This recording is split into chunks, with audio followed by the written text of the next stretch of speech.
Welcome, ladies and gentlemen, to another episode of Ultima Final Fantasy, the ultimate in mindless grinding Final Fantasy podcast. I am Joe. I am Caleb. And today, ladies and gentlemen, we are going to be reviewing Final Fantasy 15 Comrades. Once upon a time, a multiplayer expansion turned into its own standalone game on the PlayStation Store. Yeah, I could see why they made it a standalone game. Because it's just so popular, you know, such a big thriving community within this thing. That how could they not? You know, how could they not make this a standalone? I know, this is the way that you really cement that Final Fantasy brand in the minds of the people.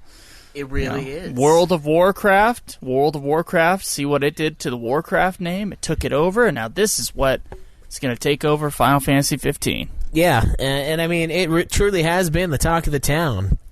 And some people have said it's thanks to those photos, but personally, I see the truth behind it all. I think it's the talk of the town because the game is just fantastic, you know?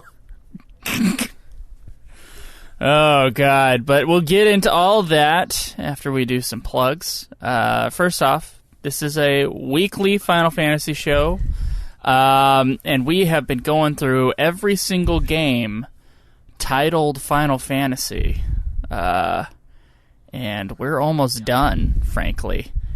And it's been a long journey, but we'll continue to do these weekly episodes for a few more months. And you can find all that at ultimatefinalfantasy.com, iTunes, Stitcher, wherever the hell you get your podcasts. You can tweet me at Joseph DeGaulier. Me at UFF Podcast. And, anyway, if you're, I don't know why anybody would listen to this first, actually. Why do I even introduce the show? The concept of the show on the Final Fantasy 15 Comrades episode. Fucking, there's more people listening to this podcast than are playing the game. Oh, yeah. That's for damn sure. So there is no doubt in my mind about that. I mean, by a very large margin. I mean, of course. We finished it up pretty quickly. I played the crap out of it in the last week and a half, so it's all done.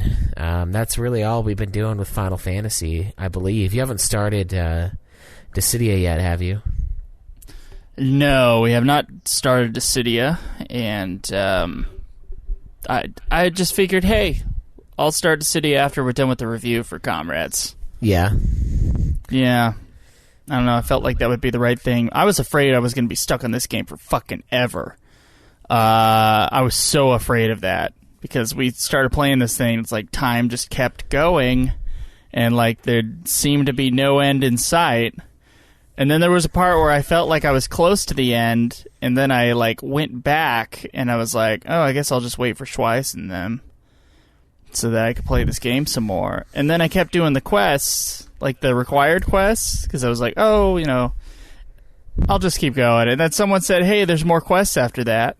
And I was like, okay, all right, I guess I'll just keep on going and going and going. What I didn't realize was that all those cutscenes that I had seen that made me think it was the end of the game was the end of the game, but it had nothing to do with the fucking, like, exclamation icon of the next thing that I had to do in the other part of the game that was the main part of the game. And really all it took to finish up the game was just going to the place where the cutscene was telling me to go before, and then credits would roll and a big boss fight would happen, and that would be the end.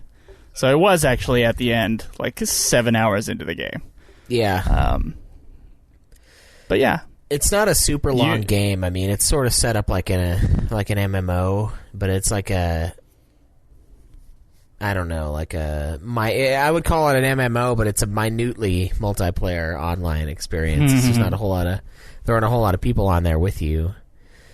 But it's, it didn't take that long to get that part unlocked, to where you fight Bahamut and then the game ends. There is more story content in there though. Okay. You fight Arden Or well, you get a cutscene with Arden, and then you fight Ifrit, and then it unlocks an Arden and Ravus fight that you can partake in. So it's sort of more story stuff, but we did run into credits after beating that Bahamut fight. So, that's technically the end of the game. That's right. So anyway, I guess we can just go ahead, get into it, and talk about it.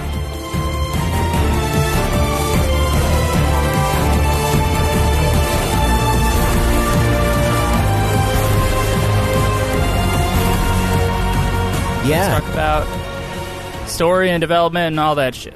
So, I guess development, as we know, this is the sad thing. Like, the anger that I had in FF15's review, I was like, man, why did they skip the cool part of the game where it was like the world of darkness and they're fighting off the darkness and all of that? The reason why they skipped it is because it was shit. And then they didn't skip it in the end. They gave it to us and made us pay for it, and it was shit. So, 15, as we know, they decided to have a multiplayer aspect of the game when they released 15. It was like the talk of the town, thanks to those photos revealing that there was a multiplayer element in 15 coming out. And when they announced the DLC lineup, they brainstormed on how to take that on, and they wanted to make a mission. They wanted to create a mission to make players feel like they were part of the overall story. So this is more... The thing that makes me mad about reading that right there is that means they were satisfied with the part in 15 where Noctis was on the island for 10 years, and we get a fucking long car ride with that little shit-stained Talcott, and he explains everything that's been going on, and then we fight the final boss, game's over. And then the aftermath of that, they were like, oh, that's where we could put a multiplayer thing in and make it real impactful. So they just left it. They were fine with that, and then they tossed this in at the end. So Jesus Christ. So initially they wanted to get 4 players to play each of the main guys. That was one of the ideas, and that's kind of the idea I wish they would have had and would have kept. But their reasoning behind not doing that, to where like Joe could play as Prompto, I could play as Noctis, we get somebody else to play as Ignis and Gladiolus. They claimed the game would have been endless, and they wanted to make it stick to a single player game in that regard. And instead of making 15 endless, they of course made Comrades endless instead. Endless. What is the quest? The level 5 quest? Quadrupedal Plateau? Yeah. Yeah, it's a quadrupedal plateau in perpetuity. That's honestly, that should be the name of the game, right? What was the name that you came up with? It was Final Fantasy 15 Quadrupedal Plateau? Yeah, I think so, yeah. That was one of the joke names I had. Truly endless, and we'll get into that. Yeah, that's really all we've got as far as like the development of the game. They just decided they wanted to have more, and they made more. So there it is. Yeah. All right, so story. Yeah. Yeah. Okay, so you're a Kingsglaive dude, right? Something like that? Yeah, so you're one of the last loyal Kingsglaive. Look, there's 2 cutscenes in this game, and a certain quadrupedal plateau just erased all my memory of the first one. All of it. So basically, we all know that during they were supposed to have that treaty between Lucius and Niflheim, and of course the Glaives betrayed the crown of Lucius, and this sort of set everything into chaos, and it allowed the Long Night to begin, which sort of everyone's kind of ran over and like just huddled up in Lestalem to sort of aid with protecting the world and keeping the light as they waited for the true king to come back, which is, of course, Noctis. And this is the part that really bugs me, because they have magic in 15, right? But the only reason why they had magic was because of the crystal. And Noctis had it because the gods, the fucking Lucii or whatever, allowed him to have it. But none of Noctis's buddies have it. So we're to believe that these gods decided to give this shit to fucking Libertus, but not Gladiolus. What the fuck is that about? They're all there for 10 years. This is a 10-year excursion where Gladiolus, Ignis, and Prompto, 3 elite killers and soldiers, don't have it. But the guy with the pain pill addiction is worthy. What the fuck? He doesn't have the addiction anymore, man. He threw away the pills. Yeah, I don't think he did. I think he went back and he picked him out of the trash. He's a sad fucker. But yeah, like, so the whole premise of it already just pisses me off, kind of. Like, it's ridiculous. Like, why the fuck don't his friends have it? They gave it to Libertus, for Christ's sake, and none of the Glaives get it, but not his best pals. And then even when they come back, they don't have it. They just still have their own powers. Like, God.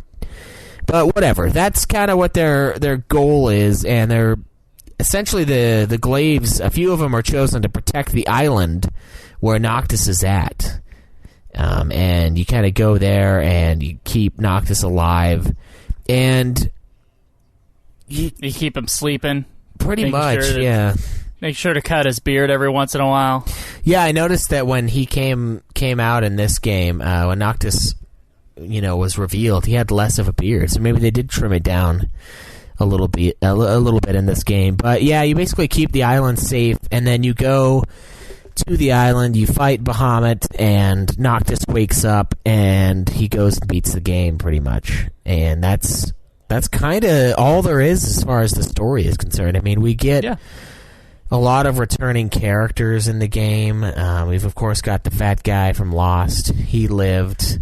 We get don't worry. He lived, and he'll keep living, and he'll make sure you know that he's alive every time you walk into town. Yeah. Every single time. Yeah, well, it's not only that he reveals that he reminds you that he's alive. He reminds you that you're only the talk of the town because of his photos.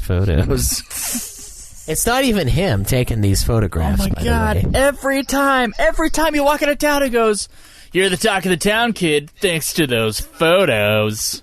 And I go, "Thanks," and then I walk past him to the quest lady. Like, can't the fucking quest lady just spit me out right in front of her so I don't have to hear that fucker? Yeah, all the time.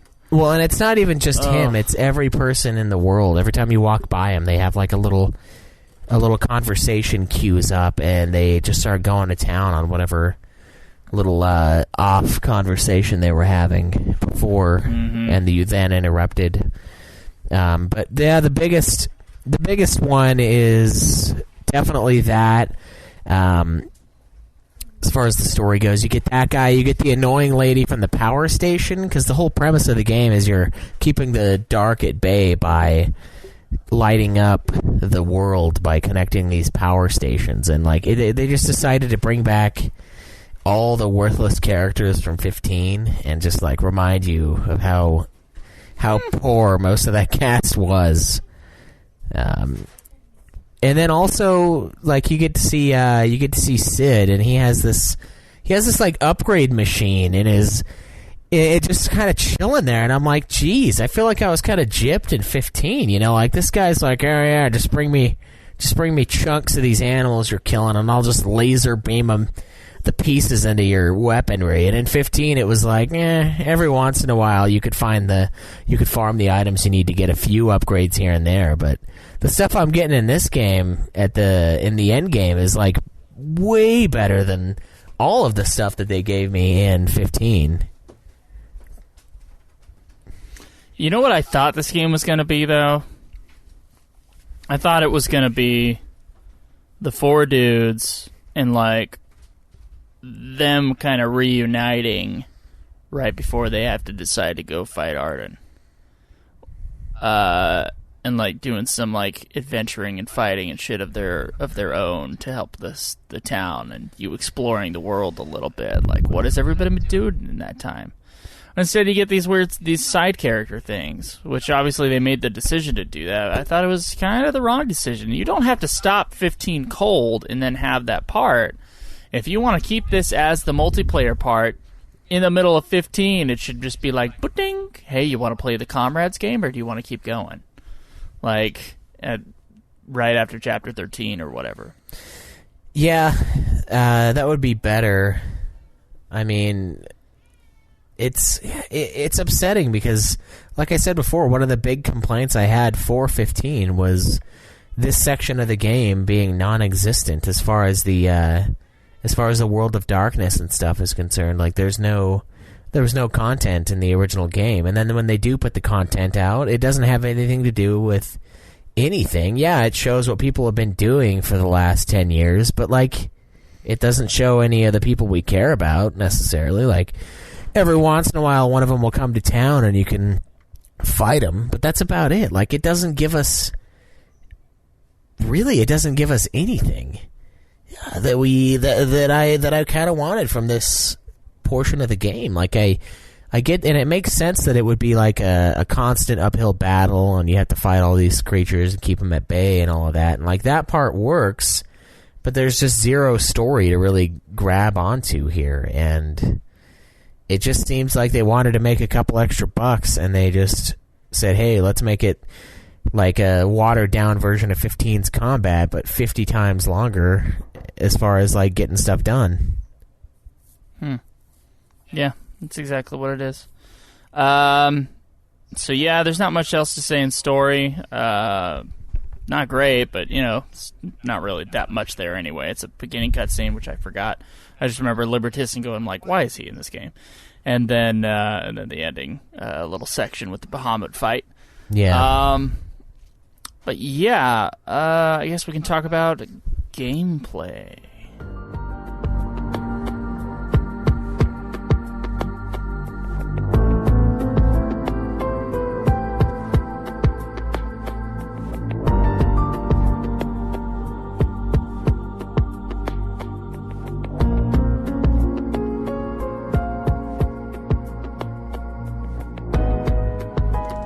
Yeah, why don't you kick this one off? What do you think about the gameplay? Like, what is the gameplay? Well, the gameplay is a lot. It's like a simplified version of Final Fantasy XV's gameplay. It's almost exactly the same, but I feel like the spells and stuff are simplified, and the weapon system is different as well. In this game, you got like 4 weapon slots. They all, I believe, and none of us could really figure this out, but they all, I believe, contribute to your stats, and then you just use whatever weapon you want. And so you'll want like a range thing if you want a shield or whatever, and instead of like you holding down the square button and like the order of your weapons going and like hitting him, you're just using the one weapon, and it's kind of auto attacking in whatever way it seems fit in the game. Which I thought was kind of not as good as the system in 15, but it was fine. Well, that's kind of exactly what 15 does, though. You don't mash the button, you just hold it lazily. Yeah. And then occasionally you press square when you can be bothered to do so to block and counter your enemies. But that's true. I know what you mean, though. It wasn't as good. He does the weapon switcher-upper thing while during the attack, so you can kind of like customize the way that that's all happening. Did you never switch your weapons while you were... No, I did. Oh, okay. I did. It's just the system is slightly different, that's all I'm saying. Oh, okay. And then the magic system is different. You only get like two kind of special abilities, and you don't have like the magic grenades like you had in 15. Shit like that. And also like the healing system is ridiculous, and I don't really understand. So it's one of your spells is going to be a healing spell, and it's just like a regular healing spell, and then the other thing is like you have to have food on you, and the game will raise you, and if you're on AI mode at least. I don't know about multiplayer. Yeah, it does it in there too. I mean, if your health falls to 0 and you don't get resurrected in your like downed phase that Final Fantasy 15 has, you will like basically pass out, and your guy will slowly get back up if you have a food item equipped. And this is really weird because it could be something as simple as a stalk of wheat, I've just got some wheat on me. And sure, they knocked me down and they beat me bad, but I've got that wheat, so I can use that wheat to then get back up and be at full health again. The thing is, though, is if you don't get another food item, you will die permanently the next time, and you'll be kicked out to the lobby. So all the progress you've gained, I guess not all the progress, I think you still keep your levels and the items you picked up, but you won't complete the quest if you die permanently. So, I mean, there's that. The AI isn't terrible as far as keeping you alive, but as far as doing damage, it's pretty bad. You can't really count on the AI to do jack shit when it comes to killing the enemies, but they're on the ball when it comes to keeping you alive, which is kind of refreshing from Final Fantasy 15, because I felt like in 15 there was a lot of time of me just like hobbling around almost dead, waiting for someone to finally notice, the guy they're sworn to protect is about to die, and then they're like, oh, and then they come help you. So some of that is pretty good. It's pretty improved. The weapons have like their own leveling system to where you have to upgrade certain stats within the weapon in order to ascend the weapon to its next tier, and it kind of unlocks more levels. So you've got your weapon level, which increases based on the experience the weapon has, which is increased by the items you infuse into the weapon. And the best way to do it, apparently, is to get like items that give you a lot of a certain stat, but don't give you a ton of XP, so you're able to increase your stats by a ton. And the stats are solely, or not solely, but almost entirely solely based off of your weapons and items in the game.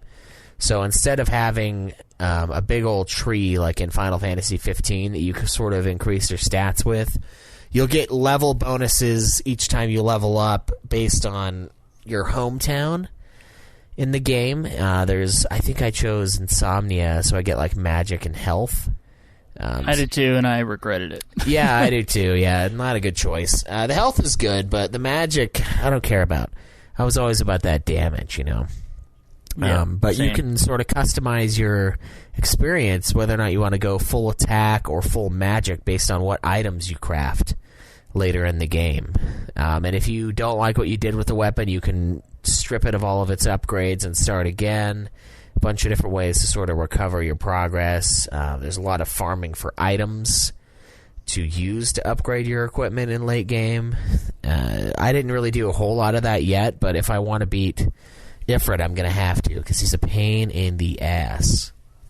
But, yeah, that's kind of how it goes with that. I mean, similar to a lot of MMOs, it has a bunch of options for your clothing, character customization, character name,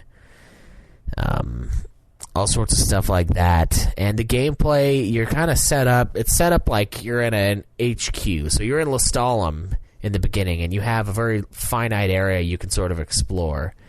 And as you sort of do quests and level up, after a little while, main story quests will start opening up. It's like, oh, we need you to go into the power station. Okay, you do that. Oh, we need you to connect to this area on the map. You go do that, and then it starts unlocking more and more content for you. It's a really odd system, though, because instead of leveling up, instead of it being the way you level up in 15, they almost put that leveling up system, the weird sphere grid style dealio, in the map of the world, where you have to unlock with kilowatt hours, the ultimate currency here, that you earn through donations you receive from other players or other people in the world, or through doing the quests. And you earn gil and kilowatt hours, and those kilowatt hours you can use to connect more parts of the map to the grid so that they have electricity and can stave off the evils of the night, And that's pretty much what the game is. You go in, you select a quest. Well, first you walk up to the lady who does the quests. The guy says, "You're the talk of the town, thanks to those photos." The girl that does the quest says something to you as well. You do the quest. Anything I could do for you? Yeah. It opens up a new area. You fight in like a constricted space generally. There are numerous types of missions. There's like the ones I hated the most were the protect this thing missions. Yeah, where it's like protect this house, and it's against these huge fucking dudes, and it's like, yeah, I can't. And so they'll be near the house, and it'll deal damage over time, and then you'll just fail and lose everything. Or protect this truck. It'll be Cindy or some other asshole driving around in a vehicle, and you're supposed to like fight off the monsters. And with these, don't you ever talk about Cindy that way? Well, she's irritating because you're out there fighting these things, and she's in there laying. Howdy, y'all. She's in there laying on the horn. Like, God, can you wait a second? I'm trying to kill this thing here that you paid me to come along with and help out with, and she's just I'm like, fuck it. What is your problem?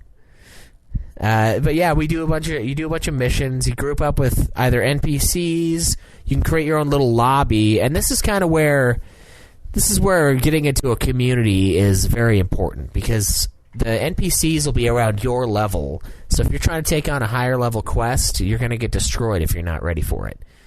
And that's where finding a good community and a good pool of players to join you for some of these quests is key. And we joined, I joined this community called the Night Raiders on PSN. And they're a semi-active community in this Comrades Final Fantasy 15 game. And there were a few guys in there that helped me out quite a bit with some of the later game stuff.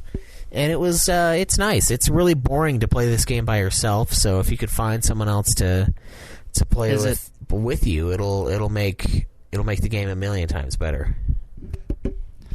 Look, I think the game, gameplay-wise, in general, like the battle system and all that stuff, it's decent, because it's just the battle system from 15, simplified once again, and less dynamic, because the areas are mostly just these like fields and shit. But, it's pretty much 15's gameplay, so it's fine, and it's fun. But, I mean, I'm in this for the multiplayer kind of thing, and I get into this game, it's just like list of quests, no one's there, so I'll just use the AI thing. And then when we finally got together to start playing this game a little bit, it was the stupidest fucking system on the planet. Like, yeah, so in order to get us to party together, you go into the list of quests, and it has either like quick play, which will throw you into a random like speedy private room or a public room where someone else can join you. You can create a custom, or you can just say, screw it, I know no one's playing this, let's just do AI. So there is no real partying up. Like, you have to know what other people are going to do after they do a quest with you in order to be in a quote-unquote party with them. So like when you're in a PSN chat with us and like some other players, like, yeah, it's easy to party up, because you'll say, oh, I'm going to go create a room in such and such quest, you guys should join me. We all join you, it's fun, we get the multiplayer aspect. But if you don't have that, it's like impossible to find other people in this thing. Like, it was rare for me to run into anyone else. And so the game it gives you almost this illusion that no one is playing this game, even though there are some.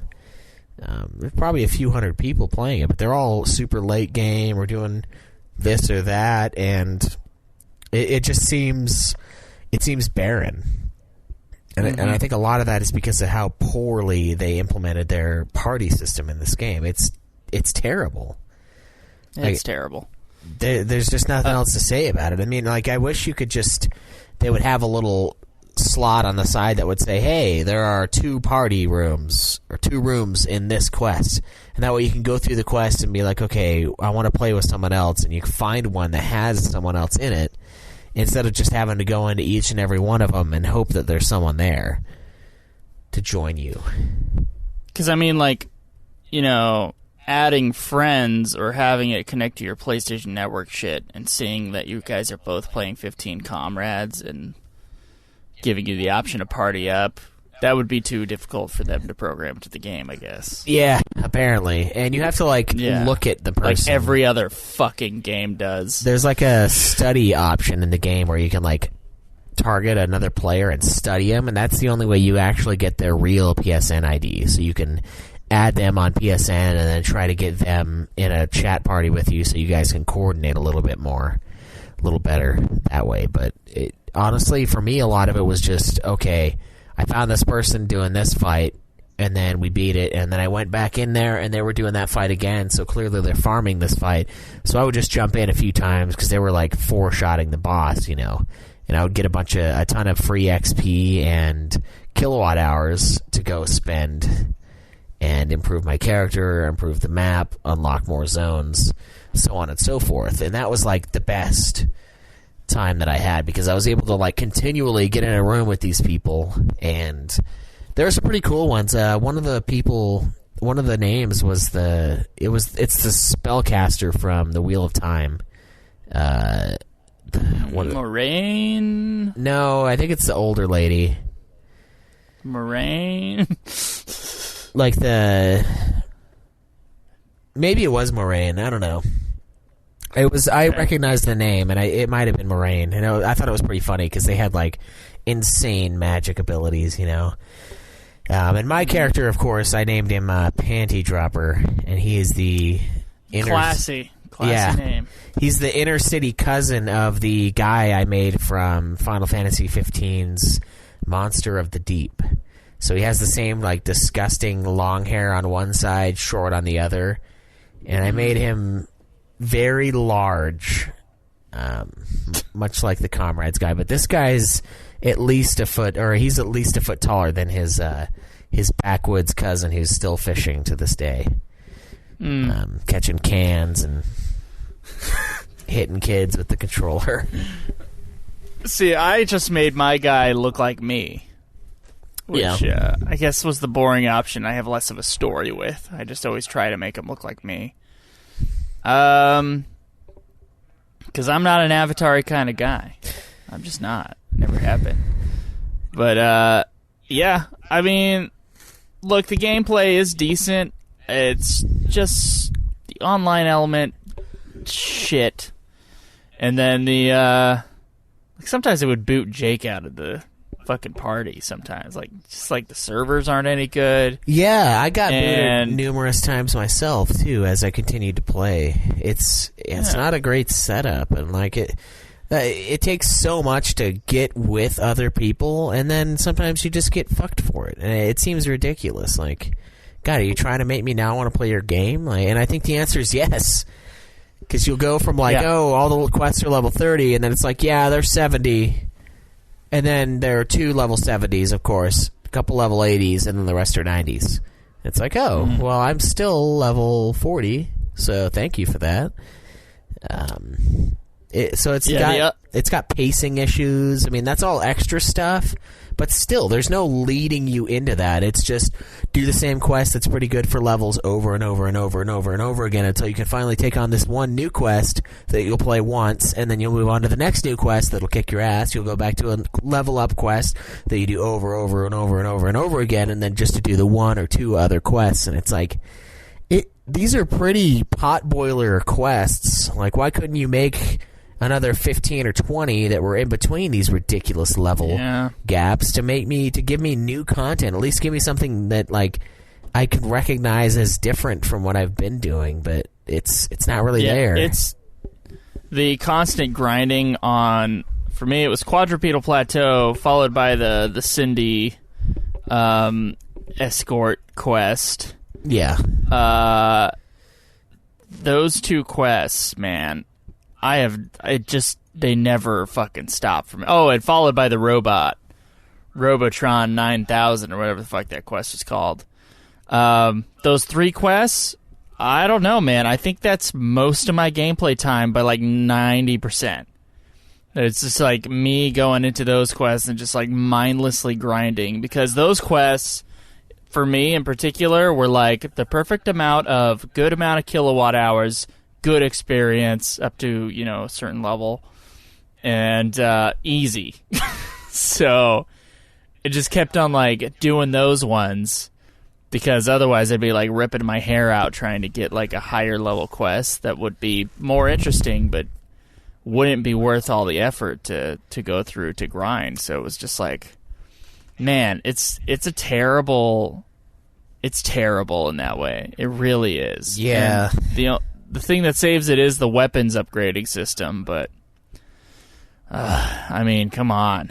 Like, I can't... Like, the music to Quadrupedal Plateau is in my head right now because it burned itself into my skull. And not in a good way, by the way. I don't want to listen to the musical score ever again because of it. Yeah. So... That's kind of how it was. Gameplay. You would just find a quest that you can grind on a bit, grind on it, and then do the next new quest. Try to find people to unlock the required roadblock quests to open up more of the map, to spend those kilowatt hours you've been grinding out, and rinse and repeat. Yep, exactly. That's pretty much the whole gameplay, and How I guess long, it keeps how going. long did you play guys, this game, though? That's the question I have. I want to say it was... I think I typed it into a chat. But I want to say it was like 13 hours something. 13? That sounds too low. Well, you played it past what I ever played. I think you were somewhere in the 17s, but I'll have to find it. I played like 42 hours of this game, dude. I want to get all the. I want to get all the trophies. Holy fuck! Really? Oh, why? Because they're gonna go away. The game's. They're gonna go away. Well, yeah. When the game dies, it'll be gone. Oh, you won't have the opportunity to get those trophies. That's what you're saying. Yeah, and I already missed out on the expansion one's trophies, so I don't want to make that happen again. But it's, god damn it, I don't want to do it. So what else do you have to do? I have to win the Arden and Ravis fight. I have to get all of the sigils unlocked, which means I have to beat Ifrit, because that's the last one I have blocked. And then I have to do all of the optional fights, which I think I only have a couple more, honestly. So. Oh yeah, I way underestimated. I'm sorry. I played 21 hours and 53 minutes. Oh, okay. I wrote it down in Hogib. There you go. Yeah, so it's a long game, and I mean that was basically bare minimum. I mean, when Jake joined us, he was able to beat it faster than that, but that's because we were power leveling him by having him do the quests we were just grinding on forever. Yeah. And that's kind of how you play the game. It's not so much partner up and we're stronger or strength in numbers. It's find a glass cannon and let him do all the work for you. So it's not even really a camaraderie thing. It's like a piggyback on the OP guy that just wants to help people out because he blew 80 hours of his life in this fucking game, and what else are you going to do with it? You're going to go back and destroy stuff for people and be that awesome guy. You know, that's what it turns into. There's just nothing else to do. It's... Wow. Yeah, so I don't know if the multiplayer comrade element really works. You know. Don't love it. Not those peripheral, super important things having to do with the gameplay. Don't love that shit. We can talk about music and imagery real quick before we move into questions. Yeah, so I guess the main theme, Choosing Hope, and the final boss theme, A Clash of Swords and Wrath of Swords, are actually composed by Nobuo Uematsu. Oh, shit. So, there we go. Yeah, we listened to, on one of these episodes, we had a reaction to the main theme, the song that they play. Yeah, that Choosing Hope. Yeah, which I think is kind of... Yeah, it's lower tier. I mean, if they would have had Dave do it, I don't understand. Like, I can tell they're pandering to us. You know, I see that now. I see that they're like, hey, Ultima, guess what? You're doing Chocobo's Dungeon. Everybody, it's coming. You know, we got everybody. We've got, and usually it's like a cruel irony kind of thing where they're like, oh yeah, here's the remaster after you guys played it. You know, we had the same thing with FF12. We had that with Chocobo's Dungeon. Everybody. There was one or two other ones that. Oh no, Crystal Chronicles. That's getting a remaster this year as well. You know, so like it is. They're just giving us the middle finger. Yeah, I guess that's probably more doing. true. They know we're here, but like with Comrades, they're like, yeah, Ultima's coming, so let's make this a separate game. We're gonna get rid of the DLC in 15. We're gonna make it a standalone that you have to purchase, and thankfully they gave it to me with the season pass. Thankfully, and honestly, kind of surprisingly. And I say that because I found out that I think the Arden DLC, initially that second set of DLC was going to be Season 2, and I would have had to have bought the DLC, in order to play it. Another Season Pass, or the DLC individually. Then they just shortchanged us on 15 because of Tabata leaving? Yeah, and now I'm not sure if they're going to make me pay for it or if they're going to include it in my season pass. I don't know yet. But another thing, I heard this is kind of secondhand. I don't know if it's 100% true. I obviously don't care enough to look it up, but someone was telling me that we don't get some of the story changes unless we have the Royal Edition of the game. So, like, there's content that even the season pass doesn't give me. I don't like that. No, like, how shady can you possibly get, man? Like, jeez. Oh, that's not good. Yeah, and that's just hearsay. I haven't actually looked to see if that's true, but if so, that's ridiculous, man. Like, God. I bought the game. Like, I got a super hyper collector edition of the game and your season pass, and I still don't have all the fucking content for it. Like, are you kidding me right now? I don't like that. All right.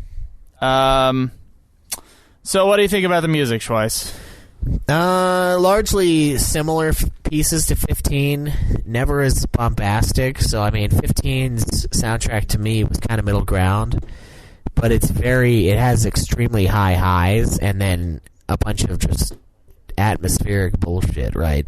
This one is mostly the atmospheric stuff. Like, we don't ever get that epic 15 theme, like when Midgard Stormer pops out of the ground in 15 and you launch into that excellent fight. Like, you don't get that amazing soundtrack that we got in 15. We just get standard battle music, which the battle theme isn't bad.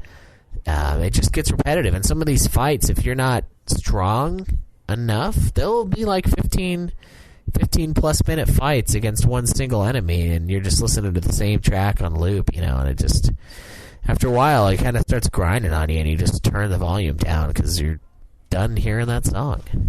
It's not terrible, but it's just not as good as 15, which wasn't as good as half of the series to me. So it's kind of on the lower end for me when it comes to the music. And the theme song I thought was okay, I guess. And the main theme I dug, and that final boss theme was good, but nothing like amazing. And that's, I don't really know. Sorry, go ahead. Go ahead.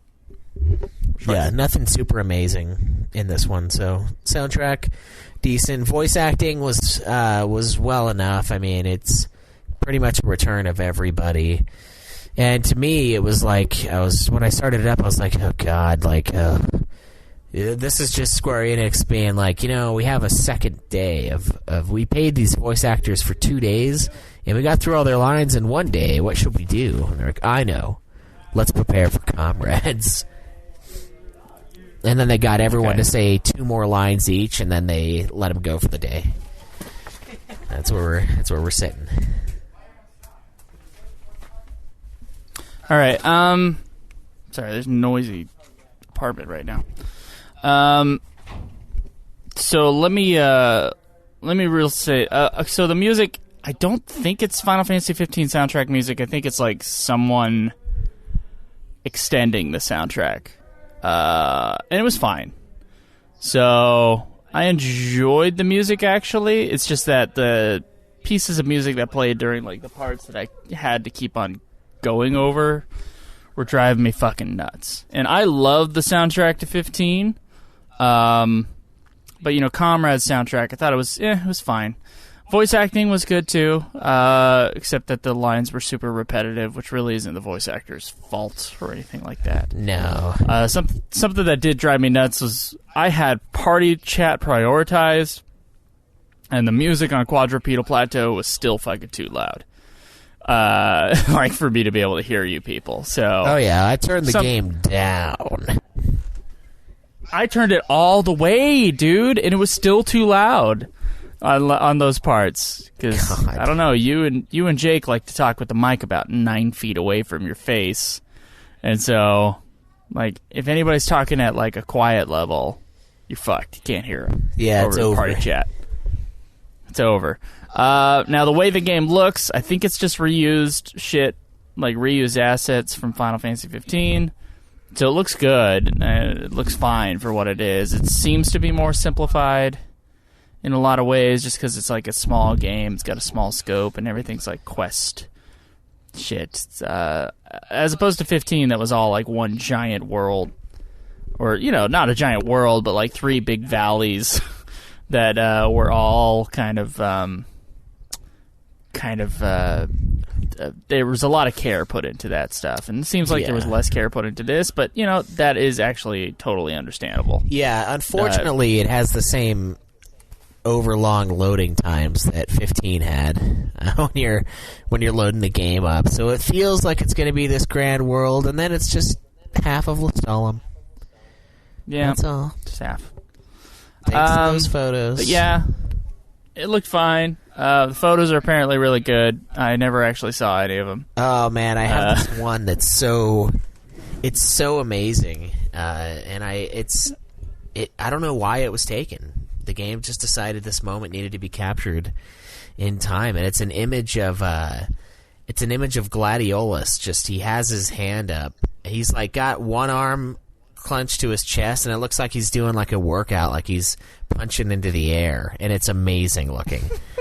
And I tweeted that picture out, and I was like, it's Libertas, not Gladiolus. I said Libertas doing his morning routine, and then the Scott Spot replied with, "Wow, I bet he's still on pain meds, fucking junkie."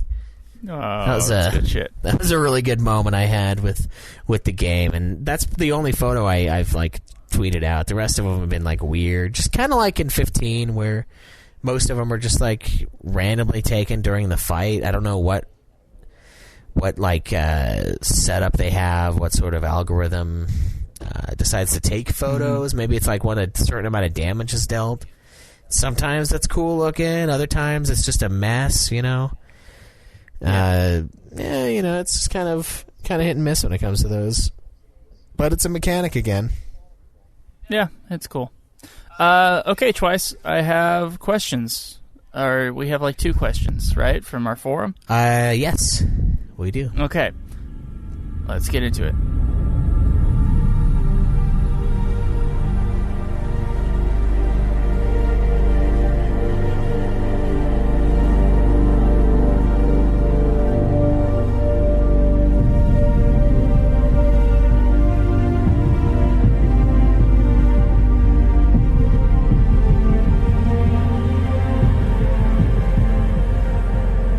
First question is from Bonsack, or set of questions here. Yeah, he played along with us. It was fun. Bonsack is overpowered. Would your review have been better if they... How does he know? Would your review have been better if they made a better matchmaking system? Yes. Oh, yeah. Yeah. Yeah. What was your ending strength? A lot. I don't remember. It was like 390 or something like that. Oh, mine's like 900 right now. Oh, fuck. Yeah, and mine's not even... Oh, you're doing all that extra shit, though. I saw someone that made a lightning character, and her strength was over 3,000. Jeez. So, yeah. Oh. Yeah, that's like grind, though. That's getting the perfect formula of like the strongest weapon, making 4 of them, and then using like the best thing to up your strength and keep your level like contained. So it's a grind to get those, but yeah, it gets up there. Did you farm item drops at all, and what was your favorite quest to farm? I did not farm any item drops. No, I know where I can. It's the Robo Resurrection quest, or one of the robot quests. Farm this like this electronic chip or something. I can't remember what it's called, but that's the one that you're supposed to use to kind of keep the XP low and upgrade your strength a ton on the best weapon, the Dragon Whisker, in the game. But I can't get the Dragon Whisker because you remember in the game when you choose what upgrade you want for your character or for your base, like certain survivors will gather together when you unlock them in the world, and they'll gather at certain headquarters, right? And the game lets you choose who you're going to have lead this group of survivors. And if you don't choose the weapon store guy in one of the areas, you can't actually get the main weapon, like the most powerful weapon in the game.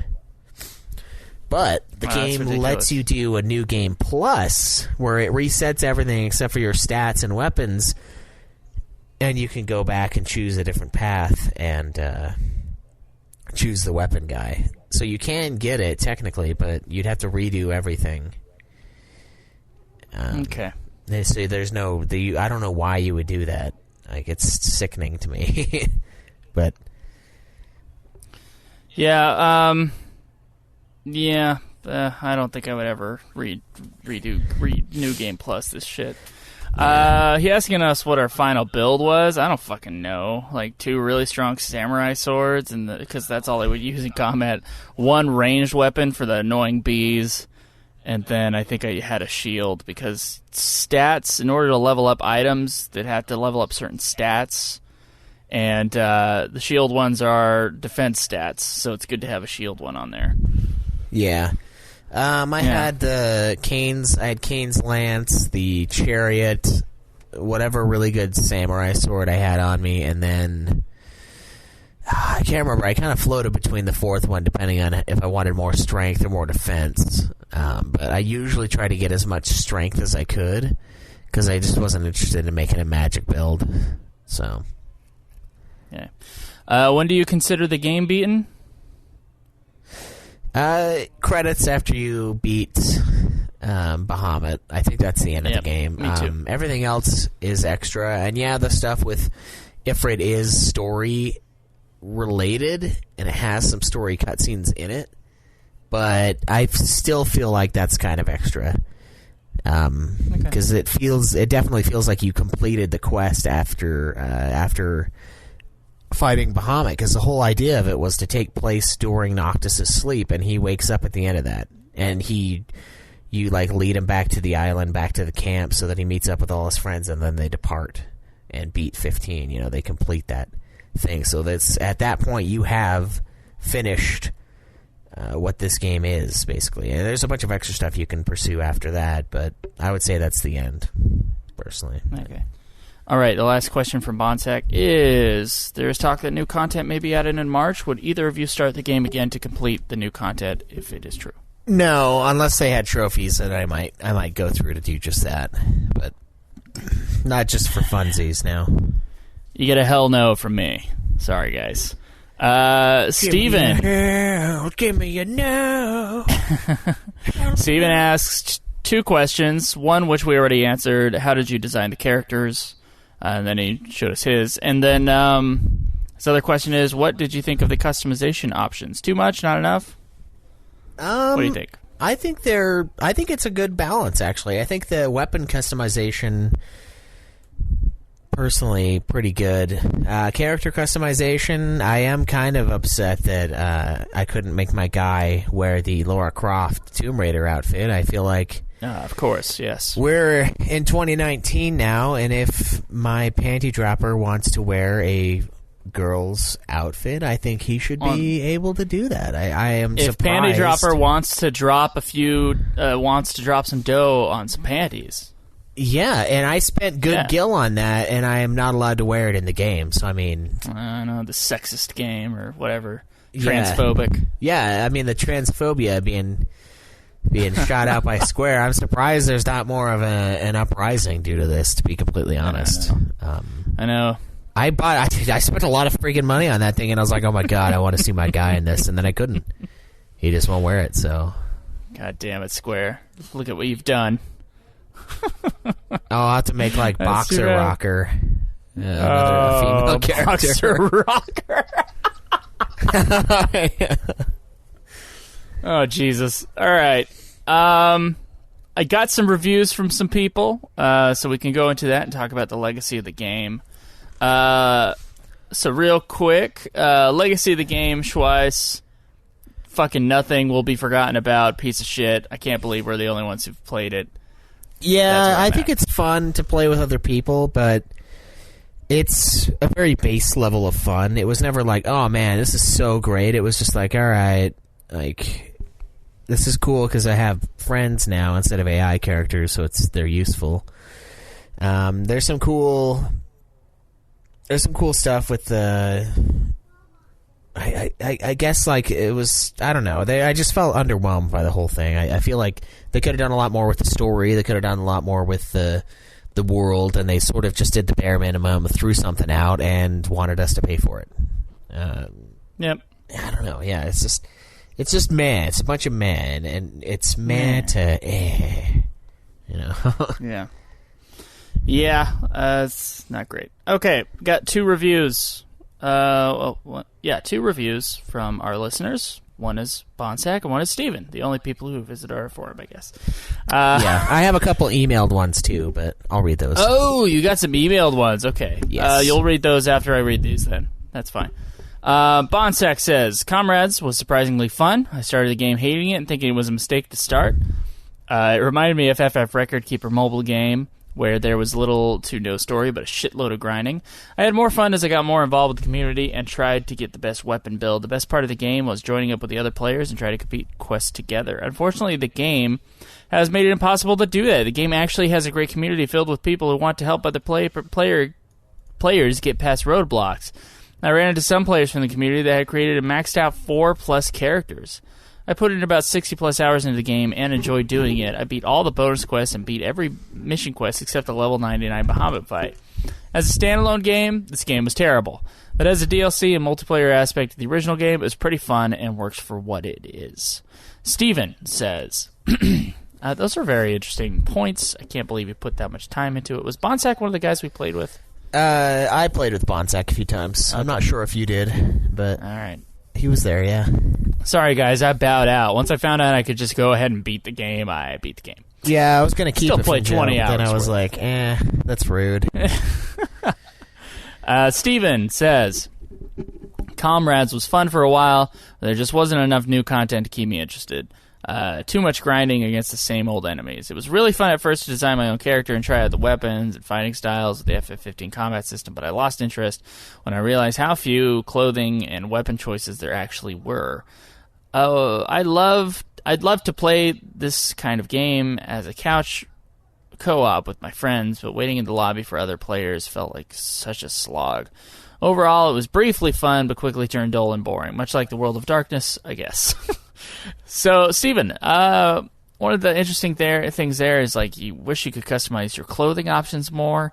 That's another thing, is, like, your stats aren't connected to your armor and stuff like it is in most other games. And, like, 15 was that way, too. And, like, this is the perfect game where that would make more sense. It's too bad that they couldn't just, like, you know, last time it was Noctis and he had the special swords. How about you give this totally normal guy clothing that, like, helps his stats, and that adds, like, an extra aspect to the game, some more loot, but they don't do that. Whatever. Yeah, it's too bad. Missed opportunities. All right, what are the reviews you got? So, first one we have here is from Joshua Fraioli.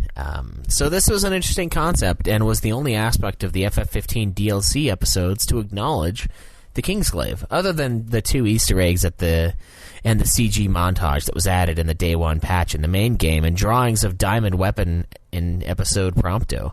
That's a good point. They don't really talk about the Kingsglaive very much, like, at all. Yeah. I appreciate that that's because they, you know, it was a fucking joke. Anyway, I appreciated that they fixed the aspects of the gameplay, such as the magic system and how the sigils gave you abilities. I wish that these aspects were in the main game. Also, the hard version of the Ifrit fight. It actually had strategy and was pretty fun. And I like the idea of having a synthesis weapon system. It's weird that it wasn't in the main game, considering it's been a staple since FF10. The negatives. The load times were horrendous. The idea of it hurts. The idea of it / hunts was something that we had plenty of in the main game. Nothing about it was really that important for the main game. Overall, if it didn't exist, I don't think I would have cared. Oh, and fuck the Protect the Hut missions. Those were so broken. I beat everything up to the last patch before it became a standalone. I have no intention of replaying. It was an interesting concept, mediocrely executed, with just a shit ton of filler content that's been copy and pasted, a Tabata trademark. Side note, supposedly World of Ruin Lestalem was finished at the game's release and was supposed to be a part of the playable sequence. It was purposely cut because of time restraints. Questions. Do you guys ever find other players? I think at this point it's pretty much dead. It's fairly dead, yeah. And what do you feel should have been integrated into the main game? I think we kind of went over it. I think the weapon customization would have been cooler, and being able to have the abilities of the Lucii as the secondary characters in the game and in their respective DLCs would have been cool, but yeah. Not for us. Yeah. No. Anything else you got, Schweiss? Or? That's it for his, and let's see what else we got. Well, I think this might be Steven, the same Steven. No, it is, yeah. So we only had the one. He said he tried to post it in the forums, but it wasn't showing up. But it showed up, so... Well, thank you guys for your reviews. It means a lot, you know? It means a lot, especially because we didn't ask you for them last week. Yeah. So, final thoughts on this game. Overall thoughts and opinions. Look, it has some fun moments just based upon like what worked about the battle system in Final Fantasy 15, which is a battle system I really like. So in that aspect, it's fine, but pretty much every other aspect of this game, it's kind of a failure, and I don't ever want to play it again. And, yeah, that's where I stand. Don't love it. Yeah. And I was so afraid I was going to be in this game for, like, another, 5 weeks. I was freaking out. Yeah. Thank God it was merciful. Yeah, it's not so much... They should have just called it Final Fantasy 15 Overlord, where you have to find some really powerful guy to team up with and have him do your bidding. Because it's not so much a camaraderie thing when you find someone that has 3,000 attack and 3 shots the boss. It's a, hey, can you do this for me kind of a thing, which is fine. And I mean, I've met a few people online, and I've peddled my podcast wares to them, and it was fun playing with new people, but I mean, it's hard to do that. It's hard to, especially because I didn't know about the fucking observe button or whatever, where you can get the person's actual PSN ID. Because initially I was like, I can't even add these people because I get their BS name that they put in the game. It doesn't even have their PSN ID, and it's not even trackable. You know how PlayStation has the players met button thing where it's people you recently played with. It doesn't even count them in that.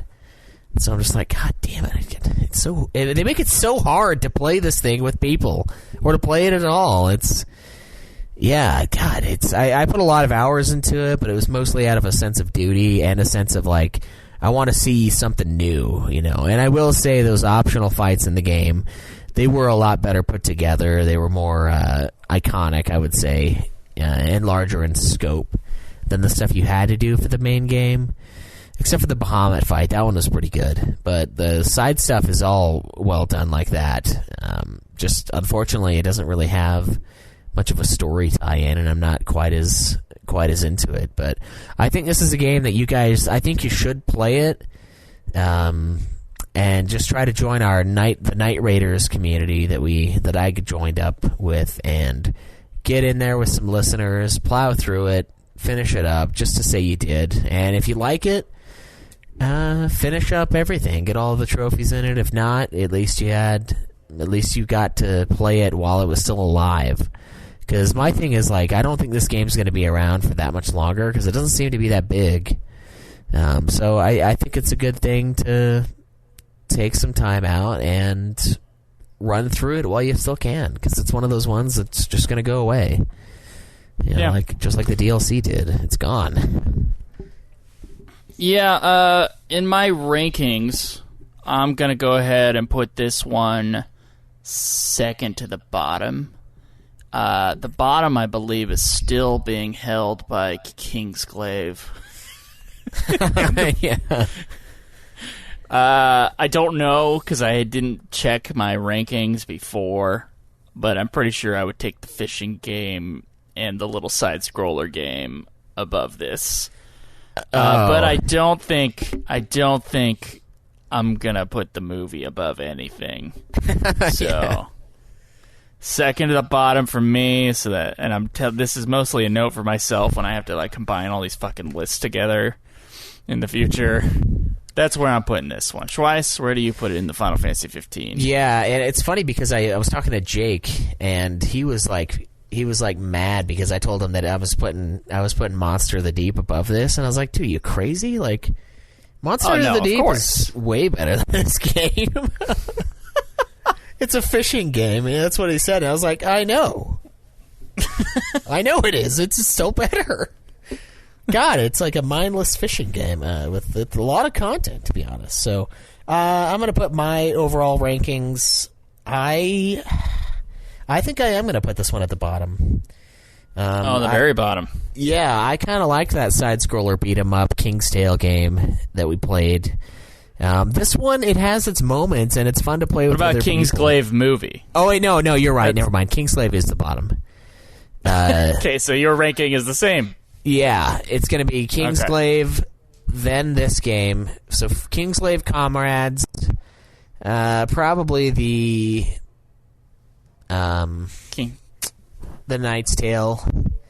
King's Knight or whatever the hell, yeah. I put that one above this, and then I'll do Monster of the Deep, Final Fantasy 15, and then the anime above the game.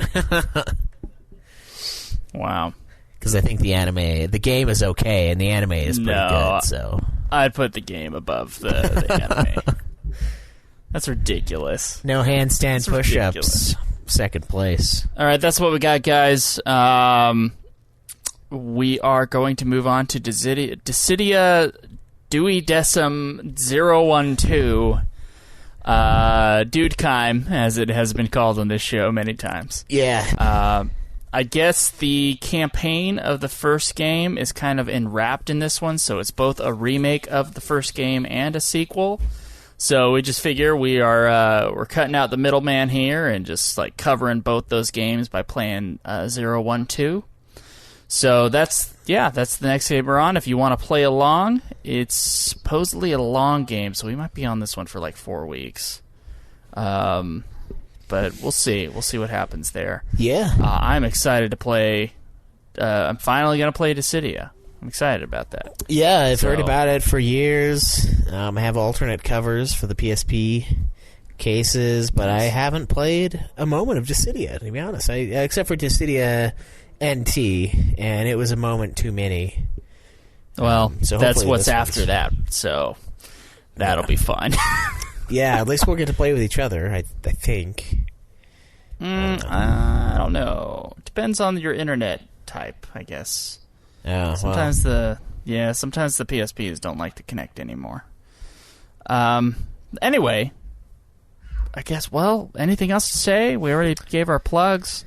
Yeah. Yeah. Thanks, guys. We'll see you next time. We'll see you then. And as always, enjoy the endless grind.